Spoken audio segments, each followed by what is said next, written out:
दुसऱ्या बाजूला शिक्षणाच्या संदर्भानं गेलेल्या सुद्धा मुली असतील, पोस्ट ग्रॅज्युएशनच्या संदर्भानं गेलेल्या मुली असतील, यांच्या संदर्भात सुद्धा काही चुकीच्या माणसांकडून चुकीच्या गोष्टी दाखवून, चुकीचे आमिष दाखवून त्यांना गळाला लावण्याचं किंवा त्यांना फसवण्याचे प्रयत्न केले जातात. ह्या सातत्यानं गोष्टी घडतात. याच्यावरती सुद्धा पालकांनी आपल्या मुलींची कम्युनिकेशन ठेवणं सातत्यानं गरजेचं आहे. एखादी घटना घडल्यानंतरच तो संवाद झाला पाहिजे असं नाही, तो होण्याआधी सुद्धा मुलींचा पालकांची आणि पालकांचा मुलींशी असणं सुद्धा गरजेचं आहे.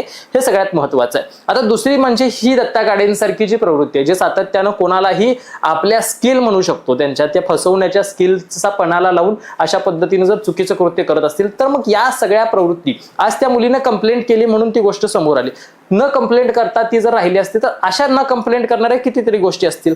आज दत्ता गाडेवरती 6 केसेस आहेत. या 6 केसेस त्या 5 महिलांनी गाठल्या म्हणून त्याच्यावरती आहेत. मात्र ज्या मुलींनी बोललेलंच नसेल, आवाज उचललेलाच नसेल, तशा मग 60 तरी असतील ना.